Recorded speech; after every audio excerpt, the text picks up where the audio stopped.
Welcome back to Silicon Bytes. Before we jump in, thank you to everyone who supports the channel through Patreon, Buy Me a Coffee, and of course by adding comments to the videos, liking and sharing. Your support is invaluable to the success of not only this channel, but also in helping get the message out about Ukrainian resilience and resistance to Russian aggression. In this episode, has Putin blown his advantage through his addiction to war, his obsession with the erasure of Ukraine, and the relentless tricks and lying? Has he turned Trump against him? Or is this merely a spat between presumptive monarchs, a tussle of tyrants, a clash of unroyal kings? This episode, Tomahawks, deterrence, and whether Putin has misplayed the long game to his detriment, forcing Trump against his will to side with Ukraine to take Russia down a peg. In this episode, we're tackling the will they, won't they saga of US Tomahawk cruise missiles for Ukraine, what it would take to get them delivered, what they could hit if they were delivered, and why even the debate, let alone delivery, is already shaping behaviour in Moscow. We'll track the decision timeline, decode the tech, weigh the escalation risks, and answer the bigger question: did Putin overplay his hand with Trump, forcing Washington to take harder negotiating options to try and end the war? Let's start with the will they, won't they timeline and how we got here. 2nd of October, Reuters reports that the US is unlikely to send Tomahawks, citing inventory committed to the US Navy and other uses. Shorter range alternatives and European workarounds are floated as ideas. That's in Reuters. 3rd of October, Putin warns that Tomahawks for Ukraine would mean a completely new, qualitatively new stage of escalation. Again, Reuters. 3rd of October, Guardian Daily Briefing frames the Kremlin's threat as an attempt to deter a transfer Washington still deems unlikely due to these apparent inventory issues. 7th to the 13th of October, the Kremlin keeps the pace of warning up. Dmitry Medvedev says it could end badly for everyone, especially Trump. He's trying to personalize the risk and issue his usual maximalist threats and demands. Well, we'll see in a minute why that maybe wasn't the best card to play. 12th of October, Trump publicly signals he may approve Tomahawks if Russia doesn't settle the war soon. Again, this frames it not as a delivery question, but as a form of aggressive negotiation. And 24th of October, NATO Secretary-General Mark Rutte says the issue remains under review by the president. And finally, 31st of October, US media reporting via Newsweek, citing CNN sources, says the Pentagon has approved a plan and left the final decision to Trump. We treat this as unconfirmed, but notable, says the publication.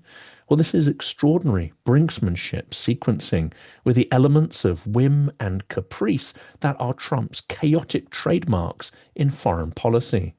Washington publicly slow rolls, Moscow loudly threatens, and the policy window keeps moving, meaning that Ukraine and allies can't depend on the outcome or plan strategically for their delivery. Chaotic? Well, yes, it is. Effective? To judge that, we'd have to understand the strategic outcome that Trump is aiming for, and that's not at all clear. In fact, beyond the simplistic idea of stopping the war, I doubt if there is any kind of structured outcome in his mind or sustainable end goal that he is envisaging. It is improvisation without consistency. So what is a Tomahawk and why do they matter? Well, the definition, according to the US Navy fact file, the Tomahawk land attack missile, TLAM, is an all-weather, long-range, subsonic cruise missile used for deep land attack warfare. That was last updated September 27th, 2021.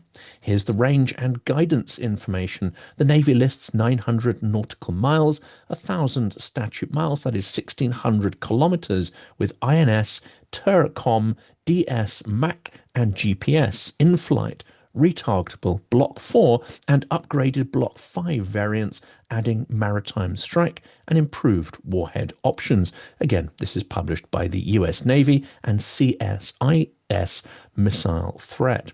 What that means in Ukraine? Well, from safe launch points, TLAMs can strike deep nodes inside Russia. For instance, targets such as long-range aviation, rail, marshalling yards, oil and gas production facilities, air defense command posts, ammunition stocks, production facilities for munitions and drones, and Russian EW bases and equipment, as well as other potential targets. CSIS puts it plainly: modernized Block 5 maintains Tomahawk's long-range precision strike role with enhanced comms and seeker options. So, how would Ukraine even launch them? This is one of the questions that perhaps isn't being addressed in some of the media coverage. Well, here's the reality around the platforms that are required. Tomahawks are usually sea-launched ships and subs, but of course we know that Ukraine does not have a navy as such and potentially doesn't have the platforms that could launch these from the sea. On land, the US Army's Typhoon Transporter Erector Launcher, as it's called, is a mid-range capability MRC. It fires Tomahawk and SM-6 from Mark 41 cells in a containerized launcher. That's from CRS. Brief, updated April 22nd, 2025. And the operational status: Typhoon deployed to the Philippines, April 2024, and Japan, September 2025, for exercises like Resolute Dragon, and without live fires. This messages their reach and mobility, as reported via AP and Naval News.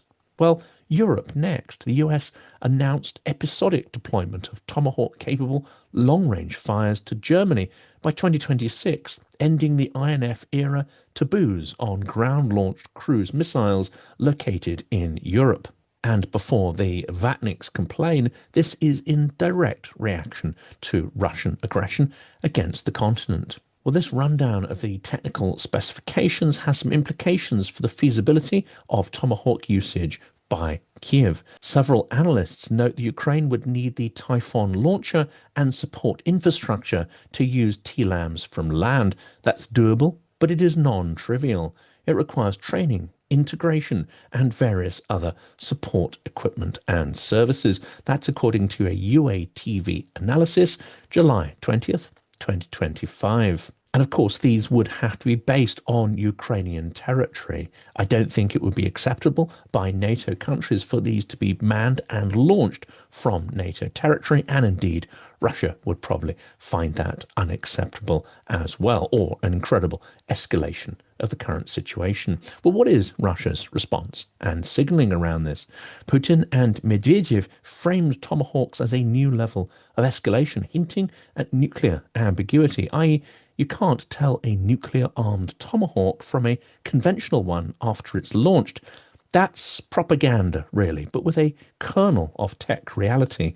The US TLAM-N, the nuclear iteration, was retired in 2010, but Russian messaging leans on such communications ambiguities. Well, that's reported in Reuters. And about the strikes, even as the Tomahawk debate ramps up, Russia is hitting Ukraine's energy grid hard throughout October with massive drone and missile salvos. Blackouts are reported, damaged thermal plants, and emergency power cuts. And this has been reported by many outlets, including Reuters and the Kyiv Independent.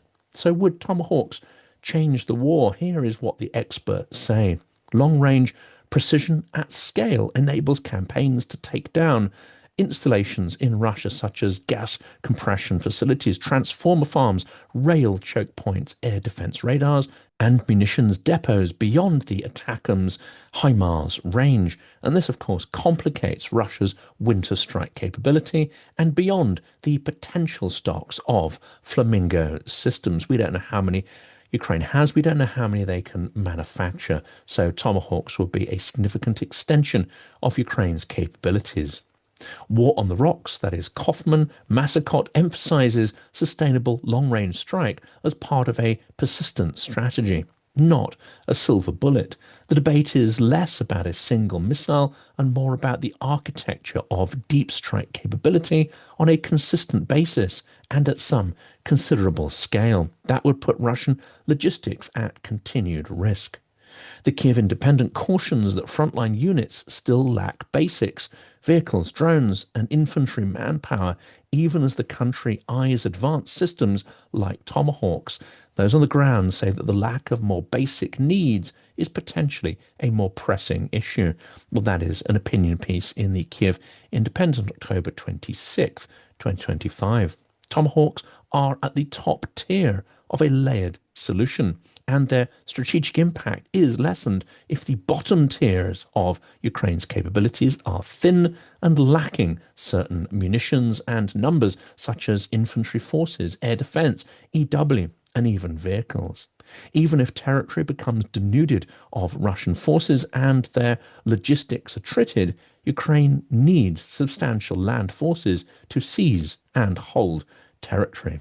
Well, let's ask the big question: has Putin blown it with Trump? Is his phantom peace a trick that has worn thin with repetition? Throughout late summer, the Kremlin teased talks and off-ramps while keeping maximalist terms in place, not deviating from them one jot.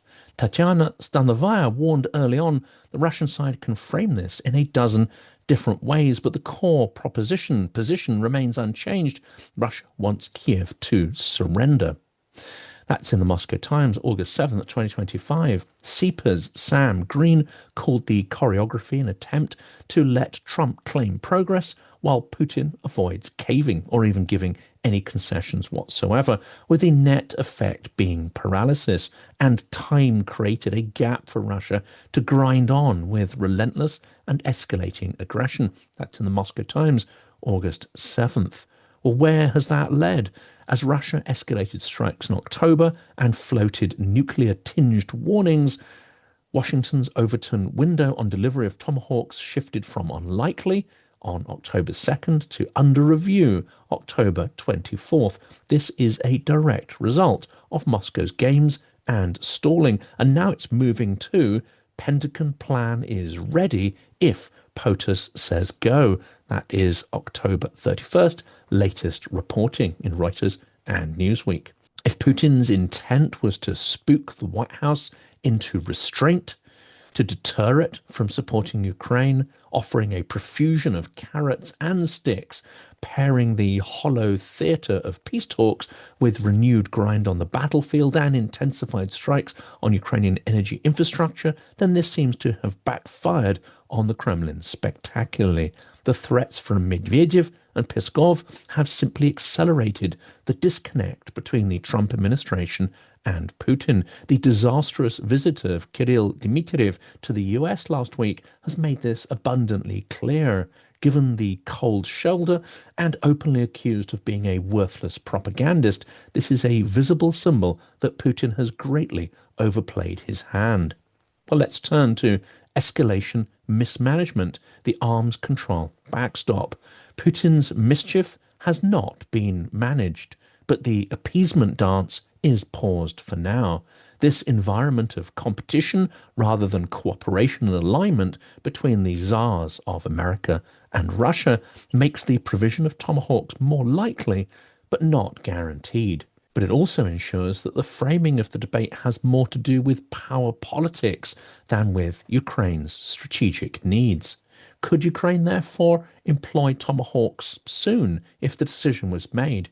Well, there are issues of training and integration. Typhoon batteries require crews, command and control tie-ins, deconfliction with NATO ISR, mission planning and secure basing. Even a fast track is measured in months, not weeks. That could take us into the spring even if that decision was made immediately. And there is the politics surrounding inventory. Reuters' early caution centred apparently on Navy commitments, i.e. you shouldn't give away weapons that are the mainstay of the conventional strike capability at sea. But the impact on US stocks of assisting Ukraine by providing Tomahawks may have been dramatically overestimated or even exaggerated for a variety of reasons. It prompted Washington back at the start of the month of October to push for European alternatives and scaled up intelligence provision instead for Ukrainian domestic strikes as a near-term bridge. until more deep strike capabilities could be brought on stream. Well, let's turn to the key elephant in the room here, and this is why Putin can't end the war, even if he wanted to, and there's no evidence that he wants to. He's stuck in a war economy trap. The Kremlin has reorganized society and industry around a war budget. Demobilizing means unemployed veterans, many with a criminal background, with trauma and extensive experience of killing, returning to shuttered factories, a shattered economy, and angry regional elites. Analysts at Carnegie and others note the regime's perceived stability now depends on continued mobilization, keeping those troops away from the home front, and of course building up an external threat narrative. That is Carnegie Stanovoy analysis via the Moscow Times, August 7th. Veterans and coercion are a huge issue. Studies and reporting highlight a rising arc of veteran-related violence and organized coercion. Without doubt, many of Putin's professional killers would be seeking opportunities in similar lines of work if they were ever demobilized, potentially providing a huge boost to private armies, organized crime, and private military companies such as Wagner, and the chaos they create around the world will be amplified many, many times compared to where we are now. And where we are now is bad enough. These are problems that would intensify with mass demobilization, with or without a regime narrative of victory in Russia. Well, this is from aggregated independent Russian reporting and think tank analysis compiled by Reuters. Ending the war risks collapsing the very patronage security bargain that the Kremlin uses to hold the elite coalition together and the Keynesian boost that is provided by war production to the economy. The regions and provinces have had an injection of cash from the regime like nothing else in history, and if it were to be withdrawn, as it is entirely war dependent, it could cause serious instability in areas outside the large metropolitan centers such as Moscow, St. Petersburg, Ekaterinburg, and so on. And so the war drags on because Putin cannot find a way to end it and survive. And so do these strikes on Ukraine carry on as well. Well, what is there to watch out for next based on the topics we've covered in this episode? Well, firstly, the decision signals in DC. If the Trump administration greenlights a package, watch for Typhoon logistics, not just for headlines around the Tomahawk missiles. Reuters under review phrasing shows that the conversation is potentially still very much alive. 2. Russian preemption. Expect continued energy terror strikes and more propaganda about nuclear ambiguity from Russia. Ukraine's grid resilience investments and Western air defense deliveries will decide to an extent how much pain Moscow can inflict on Ukraine this winter. That's in Reuters and the Kiev Independent. And thirdly and lastly, arms control theatre. Russia is openly ditching remaining limits. The US and allies are normalizing ground-based long-range missile deployment in Europe and Asia. Tomahawks for Kiev wouldn't create that world. They wouldn't change those rules, but they would operate inside an existing and expanding space where these capabilities are now being made available to allies. That's from Reuters and AP reporting. Well, to conclude, Tomahawks are a system decision. It's not about single missiles or a small number of missiles. It is a complex decision-making process. And the more the Kremlin performs nuclear-tinged theatrics mixed with threat and bluff, all the while smashing Ukraine's energy grid, the more it invites delivery of the long-range weapons it fears and is trying to avoid. Before we move on to the next question, I'd like to make a personal recommendation that I know you will appreciate. You may have seen my interview last week with the producer of the film series Kiev of Mine, Ronnie Apteker. Well, I've partnered with them to help raise awareness of what I believe is an important series of films made for a Western audience to help break through absurd stereotypes about Ukraine, some of which, of course, are amplified by Russian propaganda. You can watch these films for free now. Details in a second. Kiev of Mine is a documentary series about Ukraine's extraordinary capital, which I had the privilege to visit for the first time in January this year. The film production began in 2018, and of course, much has changed since then. It's now 2025, and the story is far from over. Kiev of Mine is a fast-paced, beautifully filmed, humorous, fun, insightful, heartbreaking, moving, and hopeful work. The very antithesis, in fact, of a doom-laden and worthy wartime documentary. This is a work that is extraordinarily uplifting. My friend Operator Starsky says the film is made with so much love. The film series will make you laugh and cry. It's the only film about Ukraine that began before the war yet has traced lives through the tumultuous times, and which follows the lives of more than a dozen Ukrainians in real time. This is an historic period told through highly personal and emotive stories from Kiev's days of emerging prosperity after the Maidan Revolution through COVID and the full-scale invasion. This film is a breath of fresh air. Ukraine deserves a better conversation in the world, one that isn't centered around war, says Jolyon Ellis, filmmaker on Kiev of Mine. It's hard not to argue with that, and the filmmakers have fully delivered on this promise. This is essential watching for anyone who calls themselves pro-Ukrainian, but I think it's also vital to get friends, colleagues, and family to watch it too, because the reality is few people have a vivid impression of Ukraine or any direct connection with its people. War is inhumane and abstract. Building an alternative perception is essential for engaging the world with the importance of Ukraine's struggle. A final word from our partners, the makers of Kiev of Mine. All three films are now available to watch for free on YouTube. Please check out the links to the dedicated website, which tells you more about the film, its subjects, and the filmmakers. Also in the description is a link to the YouTube channel where you can watch the films now. Do let us know in the comments what you think of them and if they inspire you as much as they have inspired me.